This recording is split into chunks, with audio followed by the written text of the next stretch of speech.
Last week I shared that Daniel and I had traveled to New Mexico for an elk hunt.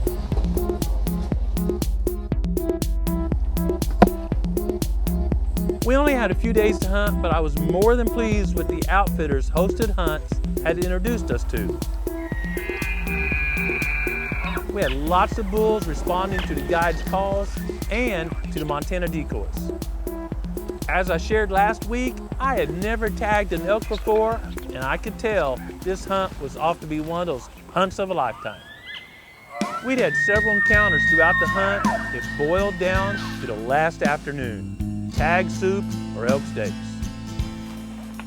Growing Deer is brought to you by Bass Pro Shops, also by Reconyx, Trophy Rock, Eagle Seed, Nikon, Winchester, Lacrosse Footwear, Blood Sport Arrows, Flatwood Natives, Morel Targets, Caldwell Shooting Supplies, Hooks Custom Calls, Montana Decoy, Summit Tree Stands, Drake Non-Typical Clothing, Howe's Lubricator, Genesis No-Till Drill, Yamaha, Fourth Arrow, Scent Crusher, iScope, Boneview, Mossy Oak Properties of the Heartland, Code Blue, Decode, G5 Broadheads, Prime Bows, and Redneck Hunting Blinds. Early during the hunt, I had the opportunity to draw on several younger bulls, but for some reason or another, those opportunities never worked out. No, I'm not gonna take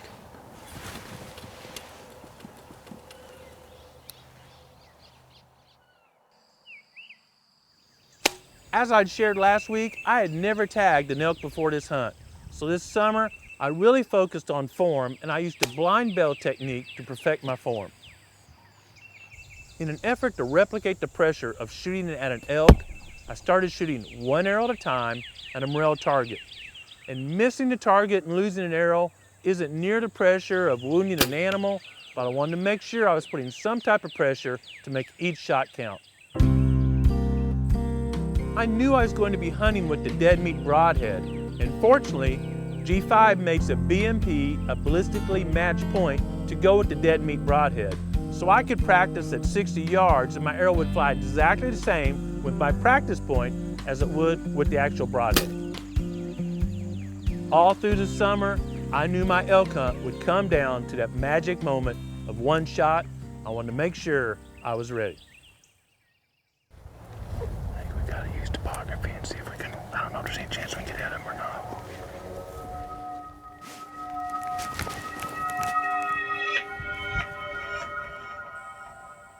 The afternoon before, we had seen several elk pour out of a canyon.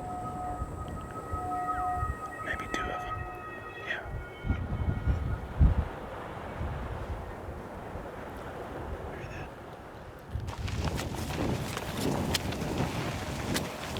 Our strategy for the last afternoon was to stalk up close to this canyon and cut those elk off before they entered a large field where we'd glassed them the evening before. When we arrived at the property, we could tell elk were already on their feet and bugling. Apparently, the cooler temperatures and rain that had passed through the area had turned on the switch, and the elk rut was in full swing. With this in mind, we headed to the flat above the canyon where we planned to hunt.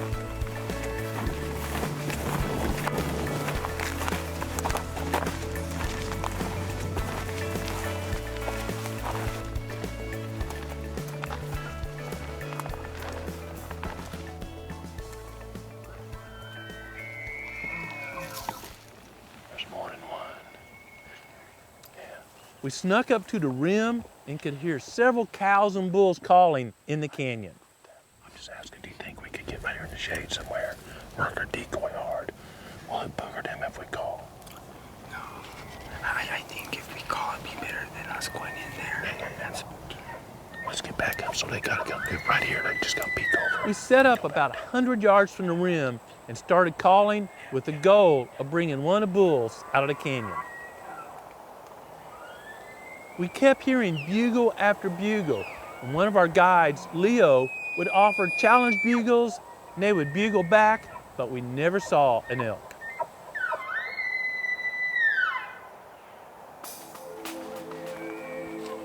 It seemed the bulls had no desire to leave the canyon, and we could hear cows down in there. Obviously, those cows were more attractive than anything on the rim. I knew we were running out of time, and I looked in front of us and saw a rabbit. And I thought, guys, I'm gonna have to shoot this rabbit to take any meat home from New Mexico. Frank, our lead guide, decided it was time to risk everything and enter the canyon. There was less than an hour of shooting light left when we started our descent across the rim. This type of stalking is extremely exciting. All my senses were on full alert as we're trying to move toward the bugling bulls without alerting elk that might be silent in the area. Just as we entered the canyon, we spotted movement about 50 yards ahead through the junipers.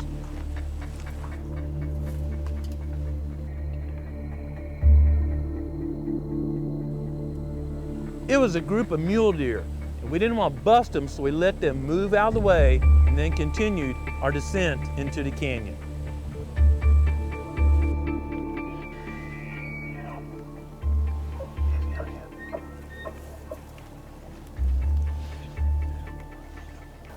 Gotta go. Let's make that way. I just saw the cows blowing this way. They're walking. He's on the other side of the canyon. He's right here. Suddenly, there was another elk right below us, and Leo spotted cows on the opposite side. We decided to sneak lower into the canyon.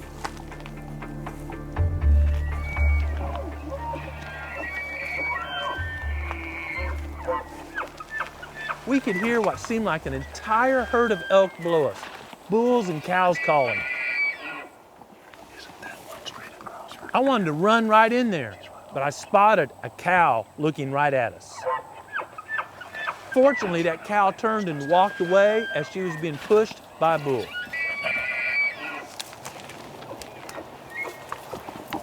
So we were in the middle of a full rutting herd. Like whitetails during the peak of the rut, it seemed we could get away with a lot that we normally wouldn't be able to because the herd was all focused on rutting activity. And with that in mind, my excitement grew and we pushed ahead. When we reached the bottom, it sounded like the majority of the elk were on the other side in the junipers and pinyons. There was a small meadow that was open, but I felt we could jog across there without being detected.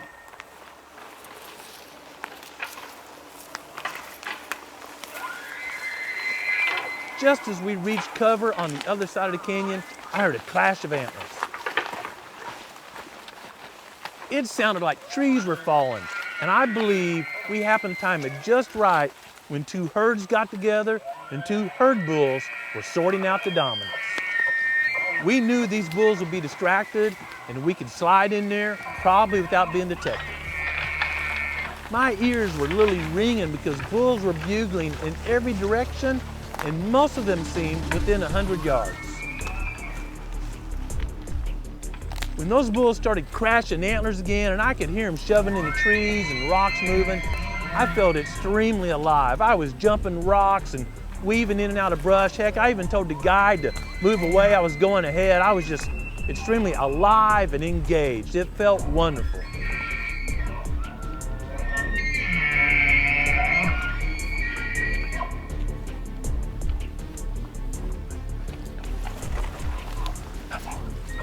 As I'm moving, I spotted the body of a large elk through the trees just up the hill a bit.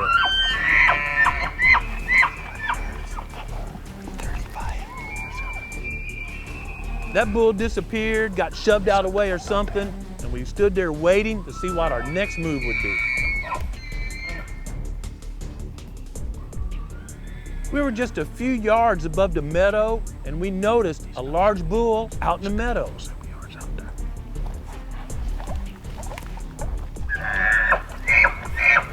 We started sneaking closer, focused on that bull.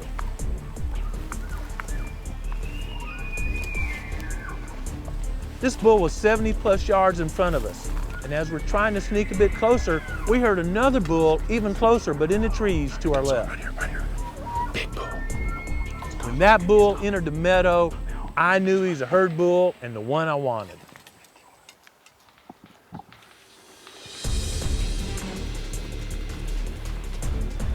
See what happens here. far is that? How far is that? How far? 64. I can hit it if you can put it there. 64. 63. Take the cord away shot.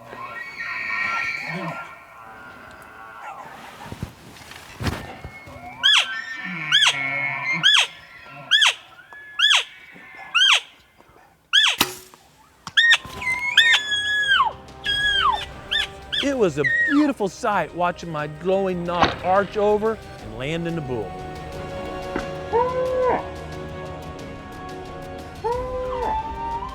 I'll share with you my emotions went from extremely high to guttural in seconds. What my mind captured was the shot was very low. You think? While my emotions were in my gut, Frank was feeling okay. I could tell he was more positive than I was.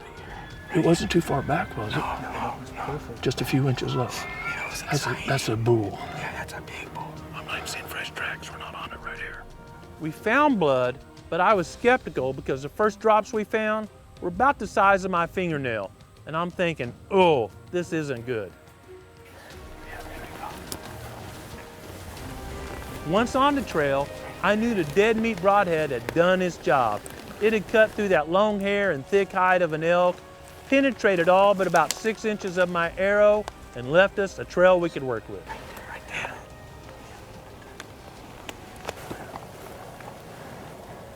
Guys, think how tall that is compared to a whitetail.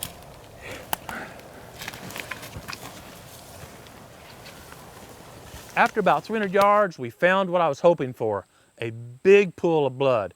Not a spot, a pool of blood that literally was about 1.5 inches deep. We've been on steady blood, but this is the first big, like where he stood still. And folks, it's that deep. It's 1 inch deep.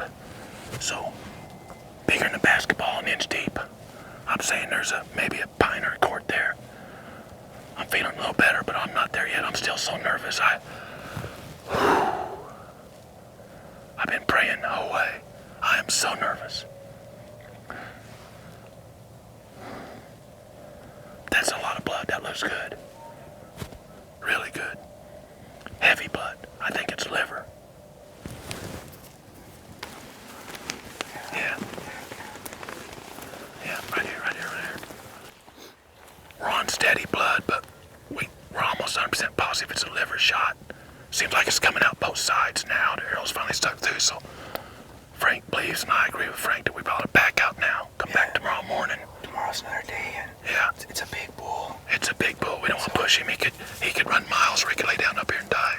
Correct. He's gonna die. He's all the way through the liver. We huddled as a team and discussed this option. There was plenty of blood sign to keep trailing, but I felt strongly our best option was to back out and take it again next morning. All right, backing up, do the frame by frame. Have you copied this yet? Yes, Okay. this is off hard drive. Man, that's a bull right there, boys. Oh, yeah. Look at that hump on his shoulders and that slag belly. You know he's mature. Oh, Look at that beautiful arrow clyde.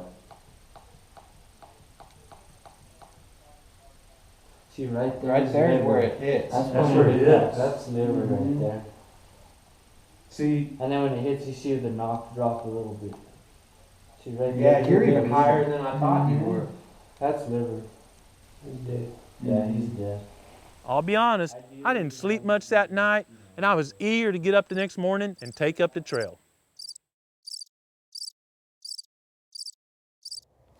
It was a long night last night. I didn't sleep much, but we're back at where we stopped trailing. We've got blood and we're gonna take off. Hopefully, recover this elk soon.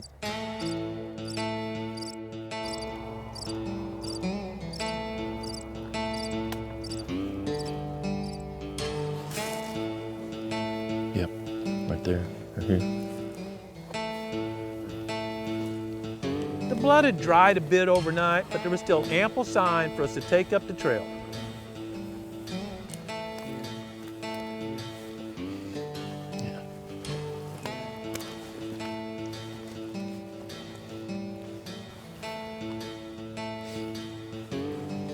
Right here. Right here.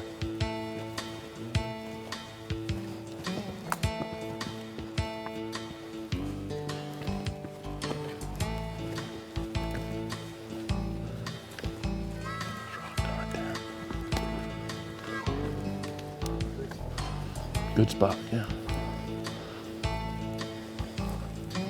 We started hurrying up the trail and went about 100 yards when Frank said those magic words. I see him.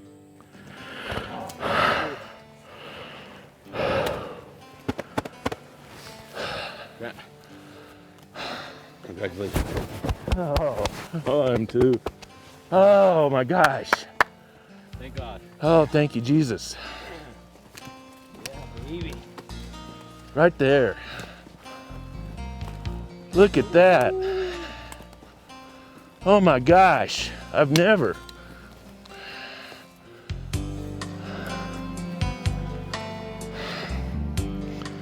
I can't explain how happy I was to put my hands on my first elk.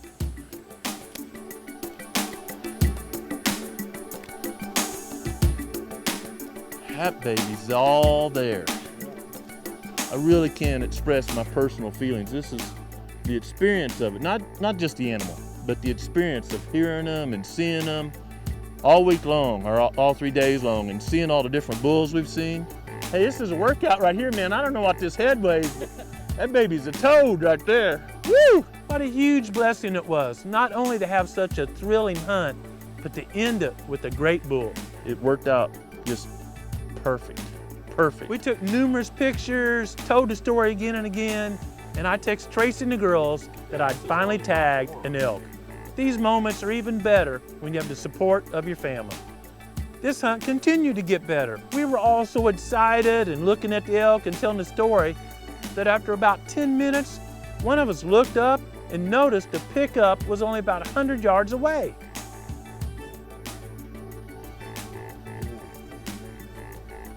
All right, man. We got him back to the shop and I started processing the meat. And then this is the eye of the round, or the hidden tenderloin. And this, there's zero connective tissue in here. This is what you cook for breakfast, except it's a little big for breakfast on an elk. Look at that, zero connective tissue in there. Zero. That's the best piece of meat, the best piece of meat. And I go into meat just a little bit, but you don't want to go too deep right along the bone here, or you get into that eye of the round or that hidden loin. I was very excited to have fresh elk meat to take back to the family. See that eye right there? Woo! Love that. See this big tube right here? That's the lymphatic system I'm telling you about. Only way to get that out of there without eating it is do this. I checked my phone app and we were walking about 7 miles every day during the hunt, and I enjoyed every step of the way. Our guides worked very hard to keep us an elk and share some advanced techniques with us. My hunting partners, Terry and Terry, both harvested mature elk, and Rob had some great encounters. What more can you ask for out of a Western elk hunt? If you're interested in a similar hunting experience, go to Hosted Hunt's website, enter the promo code Growing Deer, and one of their staff will reach out to you, learn what you're looking for, and help you find the hunt of a lifetime. Just because we put a bunch of elk meat in the freezer doesn't mean we're done hunting for the season. Daniel and I returned to the proving grounds. Within the next day or two, we were in a tree. We've already had some exciting hunts. With so much going on, we're sharing a lot of information on our social media and hosting a lot of live events. Check us out on Facebook, Instagram, or Twitter. Whether you're blessed enough to go tromp around out west or you're hunting close to home, every day, take time to enjoy creation, and most importantly, slow down, be quiet, and listen to what the Creator is saying to you. Thanks for watching Growing Deer. Woo, New Mexico! I've chased elk a lot of places, but this has been the best elk hunt, obviously, that I've ever had. Thanks, guys. Yes, sir. Thank you very